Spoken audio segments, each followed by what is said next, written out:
Movie critic A.O. Scott hates The Mummy, hates Tom Cruise, hates the people who made it, and hates the people who read his reviews. That's weird.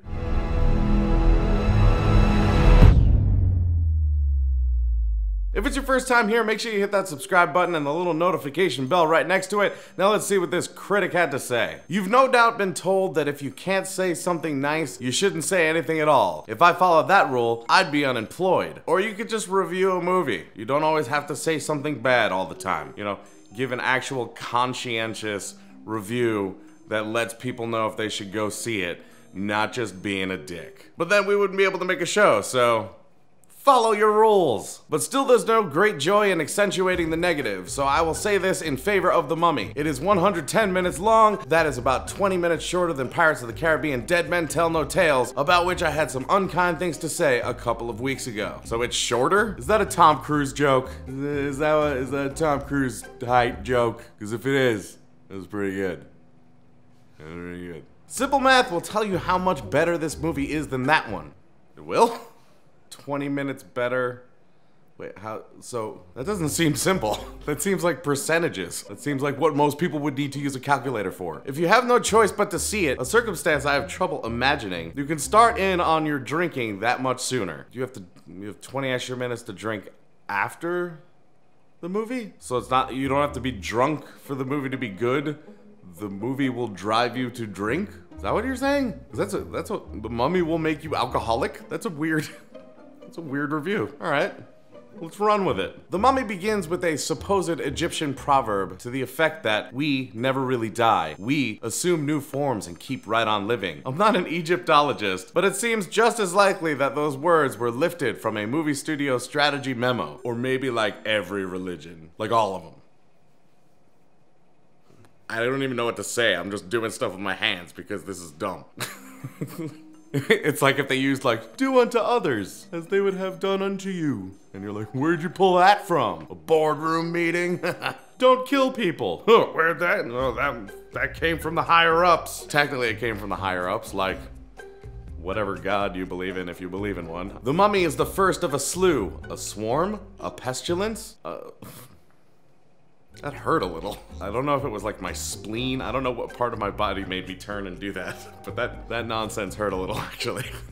Of features reviving those old creatures, including the one from the Black Lagoon. Well, you could have just said the creature from the Black Lagoon. It took you the same amount of time. The Mummy reboot from 1999, directed by Stephen Sommers and starring Brendan Fraser, was kind of fun. Monster movies frequently are. This one, directed by Alex Kurtzman and starring Tom Cruise, is an unholy mess. But was it fun? Because an unholy mess could be fun. I don't know. You could have had a good time. And I feel like an unholy mess kind of just, you know, describes the plot. Because it's like an unholy dead thing coming out, like evil whatever, and it creates a mess. It's kind of the whole plot of the film. But was it fun? Mr. Cruise plays Nick Morton, a jaunty military daredevil with a sideline in antiquities theft and a nutty sidekick. He is well described as nutty. I'll take it. I can't disagree with that. I just think it's funny anytime it's like, a nutty sidekick. It just reminds me of like 90s sitcoms, like TGI Fridays, like Thank God It's Friday. What was the TGIF thing? Family Matters. It was like, we got the nutty sidekick neighbor that comes over and goes like, smacky, smacky, smack, and then, you know, I don't know, the nutty sidekick. Sounds like a shitty new phone. You can get the one that explodes in your face, the one that doesn't have a headphone jack, or the nutty sidekick. All it does is make calls. What? When a caper goes wrong, the two call in an airstrike on an Iraqi village. Well, first of all, that's wrong. The one called it in. I guess that's something people are doing for kicks nowadays. And a mysterious tomb is unearthed. For kicks? There was a whole scenario surrounding it. It wasn't just like they were on like an interesting jaunt and they were like, hey, let's call in an airstrike. It's fun. This unholy mess. Luckily, an archaeologist, Dr. Jenny Halsey, is on hand to explain what it's all about and also affirm Nick's heterosexuality. Yep. I'm just picturing the writing room. Okay, we need someone to explain what's going on, but also to explain that Tom Cruise uses his penis in vaginas. And ideas, let's go. Start shooting them at me. Start shooting me ideas, come on. I don't know what just happened, but cool. Ahmanet, who is covered with mysterious tattoos and convinced that Nick is her secret lover, or the god of death, or both. So your lover, or...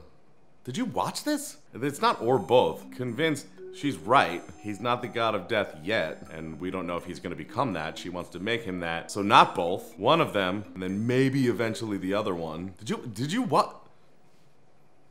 Based on the fact that you're saying every character's last name and I don't remember any of them, I assume that you just went onto IMDb and looked this crap up and you didn't watch it. Pay attention to the movie, stop taking notes. She gets inside his head, which is awkward both because he's kind of sweet on Jenny and because it's such an empty place. They didn't show what was in his head. Are you just making fun of Tom Cruise because he has nothing in his head? Should Jenny have not only reaffirmed the fact that he puts his penis in vaginas, but also that he has stuff in his head? But was it fun?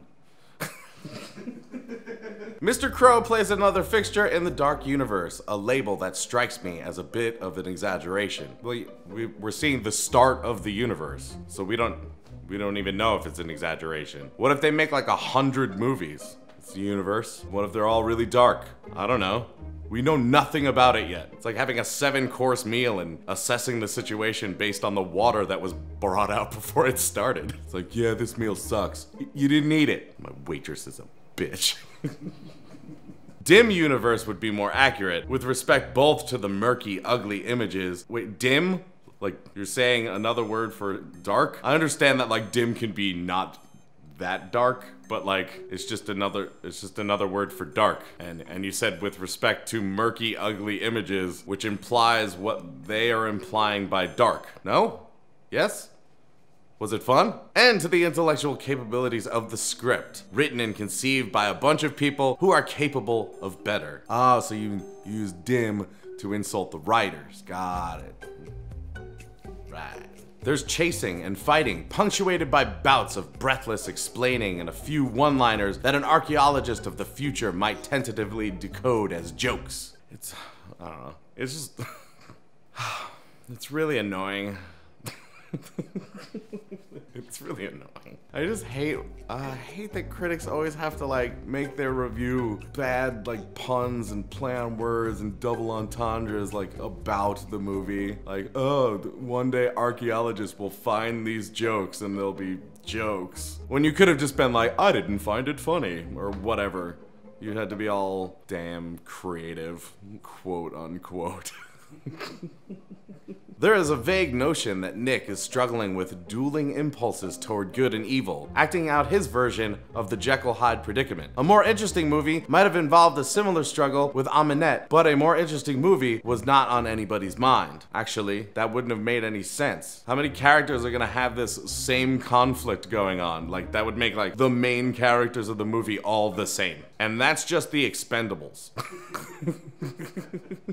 It will be argued that this one was made not for the critics, but for the fans, which is most movies. I'm glad that you're starting to figure things out. This shit ain't for you. It's for people who want to watch movies, which is no doubt true. Every con game is played with suckers in mind. Oh, now everyone who watches a movie and enjoys it is a sucker. Doesn't matter if I enjoyed it or if other people enjoyed it, but you're saying anyone who enjoys a movie that you think is garbage is a sucker who got conned. And you basically just insulted anyone who would be reading your review. That's like Zac Efron shirtless, completely insulting every preteen girl and soccer mom. And me. I love that guy. So make sure you guys let us know down in the comments what movie we should do next. Also, if it's your first time here, hit the subscribe button, hit the like button to let us know that you liked it. And until we see you next time, geek out and game on.